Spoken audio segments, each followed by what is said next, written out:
नमस्कार, आप देख रहे हैं एनएमएफ न्यूज। आपके साथ मैं हूं नम्रता चौधरी। देश के प्रधानमंत्री नरेंद्र मोदी ने एक पॉडकास्ट शूट किया बिजनेसमैन निखिल कामत के साथ, और इस पॉडकास्ट का पहले एक छोटा सा ट्रेलर रिलीज किया गया जिसको लेकर बहुत सारी खबरें बनी, और उसके बाद पूरा पॉडकास्ट भी रिलीज कर दिया गया। और अगर आप उस पॉडकास्ट को सुनेंगे तो उसमें बहुत सारी ऐसी चीजें हैं जिन पर फोकस किया जाना चाहिए। पंकज प्रसून, इस पॉडकास्ट के मायने क्या है? क्योंकि कुछ लोग कह रहे हैं कि लीजिए पॉडकास्ट का चस्का, कुछ लोग विरोधी कह रहे हैं देखिए कैमरा जीवी हैं तो पॉडकास्ट की दुनिया में एंट्री कर गए हैं, वगैरह वगैरह। इन सब से इतर जितना मैं इस पॉडकास्ट को देख पाई और समझ पाई, मुझे लगता है कुछ ऐसे मुद्दों को उठाया गया जो आने वाले वक्त में देश में आप ये कह सकते हैं कि एक नया चेंज लेकर आएंगे, उसका हिंट इसमें मिला है। क्या मायने हैं इस पॉडकास्ट के, पंकज जी?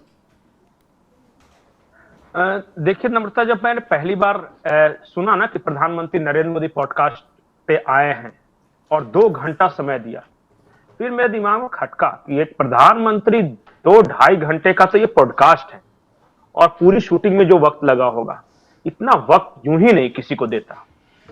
और फिर पहले सुन नहीं रखा था। मैं ईमानदारी से बताऊं तो मैंने निखिल कामत के बारे में बिल्कुल नहीं सुना था। मैंने कहा ये कौन आ गया? इतने बड़े बड़े पत्रकार हैं इस देश में और इतने बड़े बड़े पॉडकास्टर हैं जिनके कितने फॉलोअर्स हैं, उन सबको छोड़ के ये कौन आदमी है जिसको इन्होंने दिया है और 2 घंटे का समय दिया है।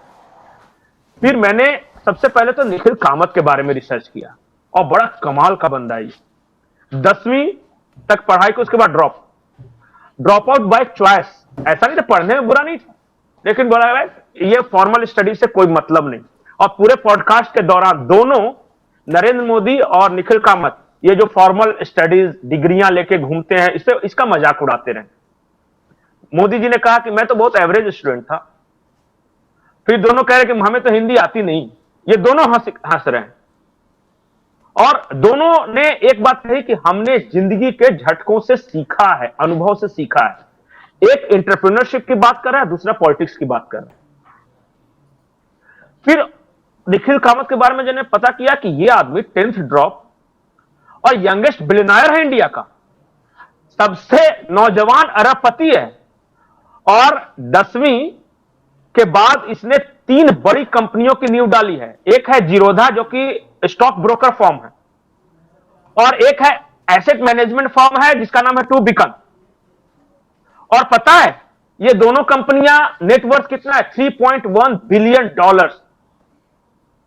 ये कर क्या रहा था? मैं यही सोच रहा था कि इतना पैसा इतने कम एज में इसने कमाया तो कैसे कमाया। थोड़ा और इनके बारे में जब पता कीजिएगा ना, ये कर्नाटक के उडुपी से आए हैं। ये बहुत, मतलब ऐसा भी नहीं कि फैमिली बैकग्राउंड भी कुछ ऐसा नहीं कि बहुत बड़ा बिजनेसमैन वाला ब्रांच, लेकिन technology, cutting edge technology. Modi ji जो फॉरेन विजिट करते हैं तो उनकी टीम के ये अहम हिस्से हैं। और बहुत सारे लोगों को पता होगा कि मोदी जी फेसबुक के हेडक्वार्टर चले गए, या मार्क जकरबर्ग ने मोदी जी का इंटरव्यू ले लिया। अरे वो पिचाई साहब है गूगल के सीईओ, उन्होंने मोदी जी से मुलाकात की, या टेस्ला वाले मिल रहे। जितना इस कटिंग एज टेक्नोलॉजी इंडस्ट्रीज के हु एंड हु जो भी मिल रहे हैं, उसकी पूरी प्लान आउट और पूरा खाका यही निखिल कामत तैयार करते हैं। ये 86 में जन्म हुआ है, कितने साल का बंदा होगा, और ये प्रधानमंत्री मोदी के साथ काम भी कर रहा है, अपना बिजनेस भी देख रहा है, बिजनेस लगातार प्रॉफिट में भी जा रहा है। स्टॉक ब्रोकर, हम शेयर बाजार के बारे में सुनते थे कि अंबानी अडानी वगैरह, ये पता चला 3.1 बिलियन पैसे भी कमा लिए उस कंपनी से, और ऊपर से पॉडकास्ट भी कर रहा है। और पॉडकास्ट किसका कर रहा है? इसने 30 के करीब पॉडकास्ट किए हैं। पॉडकास्ट कर रहा है बिल गेट्स का, राइट। पॉडकास्ट कर रहा है नरेंद्र मोदी का, कुमार मंगलम बिरला का, है आनंद महिंद्रा का। प्रोफाइल देखिए किसका किसका कर रहा है। यूं ही अब कुछ तो बात है बंदे में। अब फिर पॉडकास्ट क्यों दिया नरेंद्र मोदी? अगला सवाल निखिल कामत को, ठीक है होंगे ये सवाल ये कि निखिल कामत, हाँ, ये हो, मैं भी वही सोच रहा था कि होंगे ये बहुत बड़े महारथ। और हो सकता है डिप्लोमेसी में अगर देना होगा तो कोई किसी बहुत सीजन डिप्लोमेट को दे सकते थे कि अलग अलग दुनिया के देशों के साथ रिश्ते वगैरह। और ये एक टेक्नोक्रेट को ये बता रहे हैं कि भारत की विदेश नीति में है ना ईमानदारी है, हम दोगलापन नहीं करते। लिटरली इस शब्द का इस्तेमाल किया है प्रधानमंत्री जी ने। दुनिया का हर देश जानता है कि भारत पीस चाहता है। बोले कि चाहे यूक्रेन का झगड़ा हो, रशिया का झगड़ा हो, हमने दोनों के जो राष्ट्राध्यक्ष हैं उन दोनों को बताया कि देखो, हमसे अगर कुछ चाहते हो तो हम सिर्फ एक चीज चाहते हैं, वो शांति। उसके लिए तैयार हो तो आओ, और नहीं तो लड़ो, और जब लड़के थक जाना तब आओ। इसी तरह उन्होंने कहा कि इजराइल वाला, हम फिलिस्तीन के लोगों के से भी संपर्क में थे और इजराइल के भी लोगों के संपर्क में थे। हम दोनों ने कहा कि अगर पीस चाहिए और लगता है कि शांति के बाद अगर विकास करना है तब तो भारत के संपर्क में आओ, और एक दूसरे पर बम मारना है तो पहले मार लो और ठंड हो जाए दोनों को तब आना, लड़ते लड़ते जब थक जाओ तब आना। और फिर अरब देशों के बारे, और ये किससे बात कर रहे हैं? ये एक टेक्नोक्रेट से बात कर रहे हैं, एक इंडस्ट्रियलिस्ट से बात कर रहे हैं। और उसमें अलग अलग टॉपिक्स आप देखिए, क्या टॉपिक है? पॉलिटिक्स, एंटरप्रेन्योरशिप है कि नहीं, दोनों में क्या अंतर है, उदाहरण क्या बता रहे हैं। नरेंद्र मोदी बहुत आसान भाषा में समझा रहे हैं कि एक अहमदाबाद का आदमी था, स्कूटर से जा रहा था, उसका स्कूटर किसी के साथ धक्का लग गया। अब सामने वाले ने गाली देनी शुरू की और ये अहमदाबाद का आदमी बैठा हुआ चुपचाप सुन रहा है। तीसरे आदमी बोला कि अरे यार, ये आदमी तुमको गाली दे रहा है और तुम सुन रहे हो। तो इसने कहा कि अहमदाबाद का हूं, दे ही रहा है ना, कुछ ले नहीं रहा है ना, तो हमें सिर्फ देना। मतलब कि ये इस स्तर पे आके वो समझा रहे हैं। ये एआई की बातें कर रहे हैं, ये कटिंग एज टेक्नोलॉजी की बातें कर रहे हैं। अब बताइए कि एआई के बारे में अभी भारत के बहुत कम लोग जानते हैं, मतलब उड़ती उड़ती इधर उधर से खबरें सुन रखी है। और मोदी जी फ्रांस जाने वाले हैं, जहां दुनिया का सबसे बड़ा एआई कॉन्फ्रेंस हो रहा है, सबसे ज्यादा इन्वेस्टमेंट पे बात होगी। बहुत बड़े बड़े इंडस्ट्रीज एआई में इन्वेस्ट करने के लिए तैयार हैं वहां पे।